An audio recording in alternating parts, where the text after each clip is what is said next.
আলাইকুম রহমতুল্লাহ বারাকাতুহু। আপনারা জানেন অনেক জুলুম নির্যাতন পেরিয়ে দিয়ে সামনে একটি জাতীয় নির্বাচন এসেছে। এই জাতীয় নির্বাচনে আমরা এই বাংলাদেশ জামাত ইসলামী একটি ইনসাফের রাজনীতি তৈরি করতে চাই, একটি ইনসাফের রাষ্ট্র তৈরি করতে চাই। এই ইনসাফের রাষ্ট্র তৈরির লক্ষ্যে 11 দলীয় জোটের পক্ষ থেকে এনসিপির সম্মানিত প্রার্থী মোহাম্মদ আতিক মুজাহিদ 26 কুড়িগ্রাম 2 উনি আপনাদের সামনে বক্তব্য রাখবেন। ওনাকে বক্তব্য রাখার জন্য বিশেষভাবে অনুরোধ জানাচ্ছি।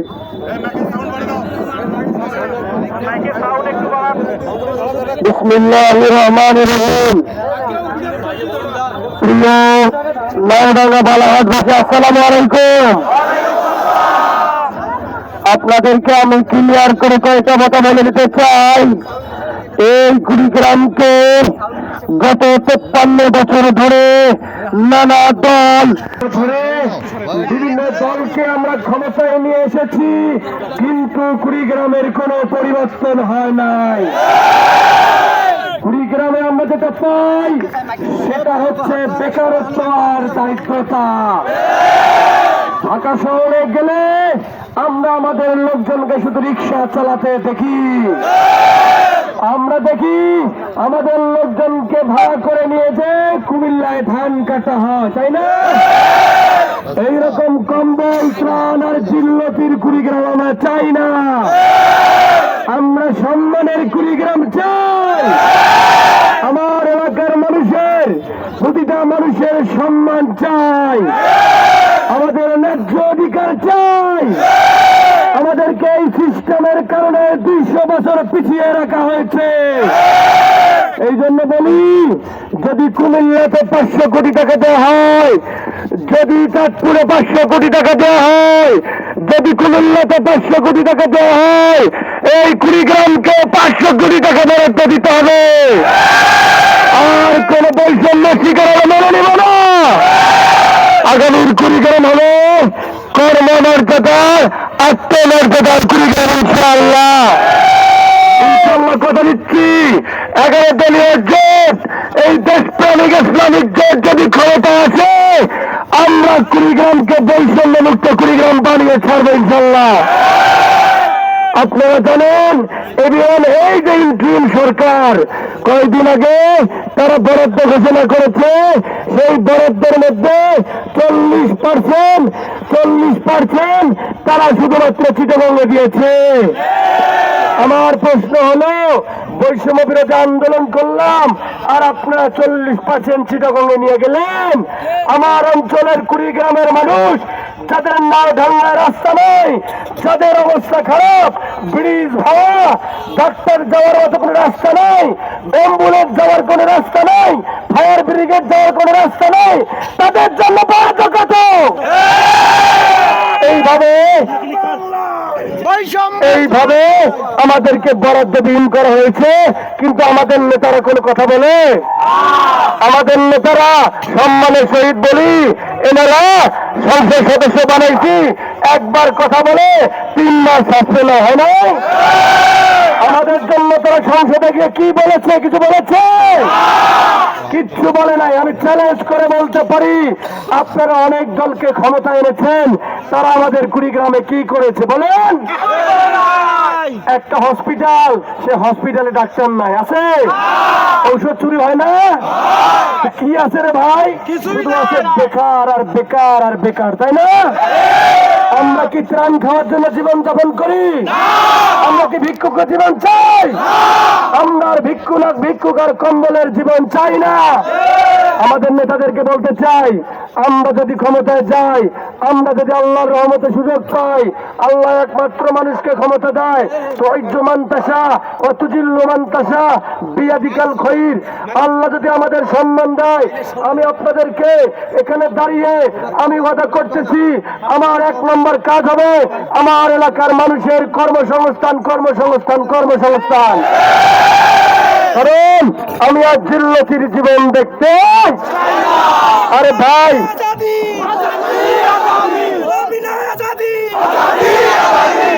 দিল্লি না ঢাকা, দিল্লি না ঢাকা, ভাইয়ের আমার, আমাদেরকে আপনারা যাই বুঝেন না কেন, কুড়িগ্রামে কোনো মার্কা দিয়ে পরিবর্তন হবে না। হবে?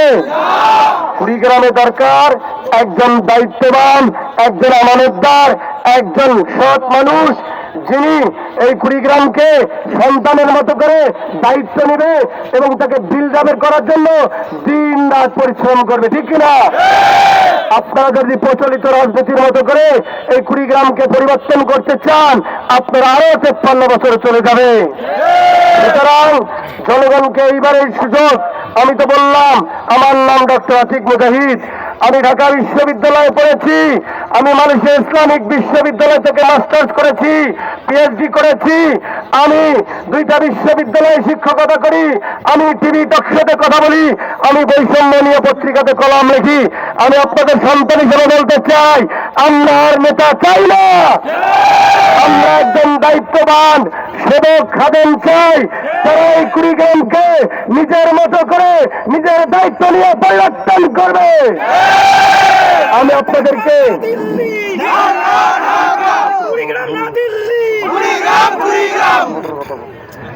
স্পষ্ট করে বলি, আমি আপনাদেরকে 5টা ওয়াদা দিব। 5টা। 1 নম্বর ওয়াদা, আমি আপনাদের সাথে বেইনসাফি করব, আমি আপনাদের আমানতের খেয়ানত করব না, আমি আপনাদের হক মেরে খাবো, আমি ইনশাআল্লাহ ঘোষণা দিচ্ছি আমি দুর্নীতি করব না, কাউকে দুর্নীতি করতে দেব না। সর্বশেষ ওয়াদা হলো, আমার রক্ত, আমার বুদ্ধি, আমার ইন্টেলেকচুয়ালিটি, আমার তর্ক, আমার বিতর্ক সবকিছুকে দিয়ে আমার কুড়িগ্রামের জন্য সর্বোচ্চ বরাদ্দ কিভাবে আনা যায় আমি সেইটার জন্য কাজ করবো ইনশাআল্লাহ। আর কিছু বিষয় আমাকে ভাই একটু ঠান্ডা, আমার এই নওডাঙ্গাবাসীর জন্য আমার কিছু কথা আছে। আমি 2019 সালে এসেছি যেরকম, আমি আজকেও দেখি সেম অবস্থা। কোন রাস্তা নাই, কোন ঘাট নাই, এখানে ফ্যান লাভলি ছাড়াই আপনি ফসা হয়ে যেতেছেন, তাই না? মনে হচ্ছে একটা ধুলা কুটি, ধুলার নগরীতে বসবাস করি। আমাদের জীবনে জিল্লতি এইরকম কি দেখতে চান? এটা আমাদের উদ্ধার করতেই হবে। 2 নম্বর, আমি শুনেছি আমাদের এখানে হিন্দু ভাই বোনরা আছে, আপনাদের স্পষ্ট করে বলতে চাই, আপনারা 5ই আগস্টের পরে অনেক দুষ্কৃতি চেষ্টা করেছিল আপনাদের মন্দির আঘাত করার জন্য, আমরা কিন্তু আপনাদের পাহারা দিয়েছি না? আমরা আবার ঘোষণা দিচ্ছি, দেশপ্রেমিক ইসলামিক জোট, জামাত ইসলাম এনসিপি সহকারে দেওয়া আছি, আমরা যদি কেউ আপনাদের এই ধর্ম পালনে বাধা দেয়, আমরা আপনাদের আগে সবার আগে দাঁড়িয়ে যাবো ইনশাল্লাহ। আমরা আপনাদের ধর্ম পালনের প্রোটেকশন দেব। আমরা বলেছি, আমরা যদি আসি মাইনরিটি প্রোটেকশন সেন্টার কুড়িগ্রাম হবে ইনশাল্লাহ। আর একটা বিষয় বলি, আমাদের কর্মসংস্থান নিয়ে কথা বলতেই হবে, কারণ আমাদের বড় সমস্যা হচ্ছে কর্মসংস্থান। আমি কি করব? আমি বলেছি আমি মাল্টি স্কিল ডেভেলপমেন্ট সেন্টার বানাবো, যেখানে আমাদের ছেলে মেয়েদেরকে কি করব, আমাদের ছেলে মেয়েদেরকে ধরে ধরে তাদেরকে প্রোফাইলিং করব, কে কোন কাজে পারদর্শী তাকে সেই কাজে ঢুকিয়ে দেওয়া, কাউকে বিদেশ পাঠানো, কাউকে ফ্যাক্টরিতে ঢুকানো, কাউকে বিজনেস ধরায় দেওয়া, নানা রকম কার্যক্রম করে আমাদের সন্তানদেরকে চাকরির ব্যবস্থা করবো ইনশাআল্লাহ। এটাই আমার নিয়ত। আমি শেষ করব আমার কথা এই বলে, আমাদের কোনো মার্কা আছে? কান্দাপাড়ার ব্রিজ বলেছে, আমি কিভাবে কাজ করবো আমি একটু প্ল্যান বলি। ভাই আপনারা যেখানে যাই সেখানে একটা করে তালিকা দেন, আমি বলি শোনেন স্পষ্ট কথা, আমি বেইনসাফি করবো না। আমার কাছে মসজিদের লোক আছে, আমি বলছি একটা মসজিদ না ভাই, আমি সব মসজিদের জিম্মাদারি নিব। মন্দিরের ভাইয়েরা আছে, আমি বলি ভাই একটা মন্দির আপনার মন্দির না, সব মন্দিরের জিম্মাদারি নিব। এইভাবে যত রাস্তাঘাট আছে একটা কমিটি করে দিয়ে আমরা সব এলাকার রাস্তাগুলোর নাম তালিকা করব, ব্রিজগুলোর তালিকা করব, এই তালিকার প্রায়োরিটি অনুযায়ী তালিকা করে, যেহেতু ফুলবাড়ি পিছিয়ে আছে ইনশাআল্লাহ সবার আগে যে লিস্ট হবে এই লিস্টের 100টা লিস্টের মধ্যে ঢুকাই দিয়ে আমি সংসদে চিল্লায় চিল্লায় মন্ত্রণালয় দপ্তরে গিয়ে গিয়ে আমি পার করে আনবো ইনশাআল্লাহ। এটা আমার ওয়াদা। আমি এইভাবে কাজ করতে পছন্দ করি, গোছালো আকারে কাজ করবো, অনেকে প্রশ্ন করবেন, আরে ভাই ভোটের জন্য বক্তব্য দিচ্ছেন তারপরে তো খুঁজে পাওয়া যাবে নয়। আমি বলি এইখানে যেমন একটা বোর্ড দেখতেছেন এইরকম ফেসবুক ব্যানারে করে আমার 2টা নাম্বার দেওয়া থাকবে। আপনাদের যাদের ইচ্ছা প্রতিদিন 2 ঘন্টা করে সরাসরি এমপির সাথে কথা বলতে পারবেন। কোন মাধ্যম লাগবে, কোন পার্টি নেতা লাগবে, কোন ভিড় কিছু লাগবে, ইনশাল্লাহ আপনাদের এমপির সাথে আপনারা কথা বলবেন। আমরা সবাই মিলে এই কুড়িগ্রামকে সমস্যা সমাধান করব। আপনারা রাজি আছেন তো? লাস্ট কথা বলি, আমাদের ভোট কয়টা? একটা মার্কার ভোট, সেটাতে আপনার দাঁড়িপাল্লা ভোট বলেন যাই বলেন, সেটাতে আপনার সাপলাকলি থাকবে। আর একটা নাম কি? গণভোটে কি দেব?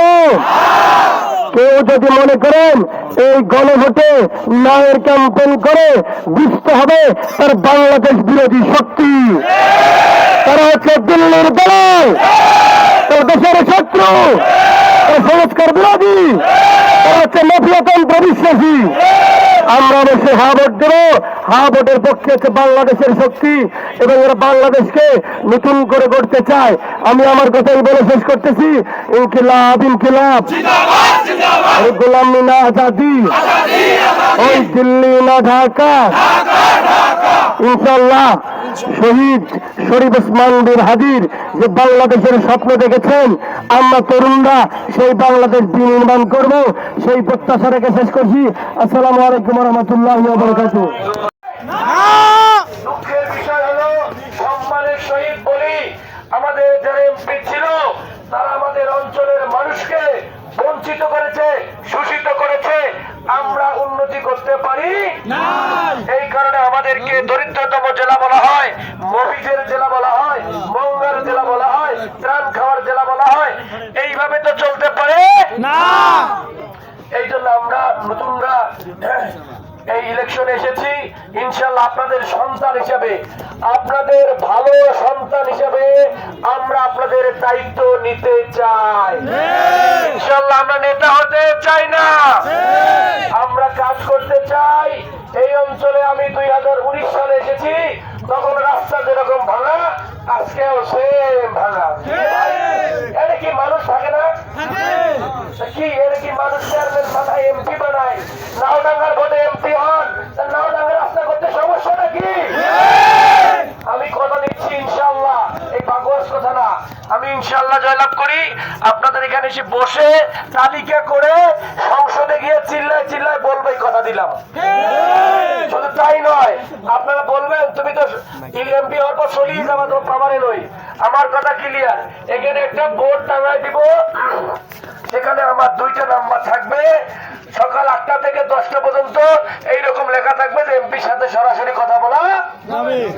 আপনারা আমার সাথে সরাসরি যোগাযোগ করতে পারবেন, করে ভায়া মাধ্যম লাগবে না। কারণটা হচ্ছে পাতি নেতা ধরবেন, ওই টাকা মানি খাইবে, তাই না? এই জিনিস আর চলবে না। ইনশাল্লাহ কথা দিলাম, আমি এই অঞ্চলের মানুষের জন্য কাজ করব।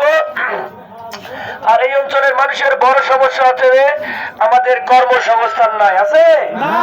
যুবকরা ঢুলি ঢুলি বেড়ায়, কোনো কাম নাই। আমি বলেছি মাল্টি স্কিল ডেভেলপমেন্ট সেন্টার বানিয়ে এক একটা ছেলেকে এক এক কাজে আমি ঢুকিয়ে দিব ইনশাআল্লাহ। এই হলো আমার প্ল্যান, অনেক প্ল্যান আছে। আজকে শুধু আপনাদের কাছে আসছি আমি দোয়া চাওয়ার জন্য। আপনারা আপনাদের সন্তান হিসেবে আমাকে দোয়া করবেন। আমি ইনশাআল্লাহ আপনাদের আমানতের খেয়ানত করব না, হক মেরে খাবো না। আল্লাহকে হাজির নাজির বলতেছি, আমি বেইনসাফি করব না ইনশাআল্লাহ। আমি আরো বলতেছি, আমি দুর্নীতি করব না, কাউকে দুর্নীতি করতে দেব না। লাস্ট কথা, সংসদে দাঁড়িয়ে আমরা 200 বছর পিছিয়ে আছি। আমাদের এলাকার জন্য সর্বোচ্চ বরাদ্দ আনার জন্য আমার কাজ করব আমি ইনশাআল্লাহ। এটাই আমার মিশন, এটাই আমার মিশন। আপনি যদি বলেন তোমার ম্যানিফেস্টো কি, আমি বলবো কাজ কাজ কাজ কাজ। কম্বলও নয়, ত্রাণও নয়, আর কার্ডও নয়। এগুলো অনেক খাইছে না, খান না ভাই। আর ভোটের আগের দিন রাতে মাথাটা বিক্রি করেন না, ছাগলের মাথার দাম নাকি 1000 টাকা, তোমরা নাকি 500 টাকায় বিক্রি হন। এইটা আল্লাহর রাস্তায় অনুরোধ থাকলো, যাকে ইচ্ছে ভোট দিয়েন, এইটা কইরেন না ভাই। আসসালামু আলাইকুম ওয়া রাহমাতুল্লাহ। আমাদের মার্কা কি রে? আছে। মার্কা আছে নাকি রে? আছে। কোন মার্কা? আরে জোরে চাপ লাগালে। শিবির শিবির। ইনকিলাব ইনকিলাব।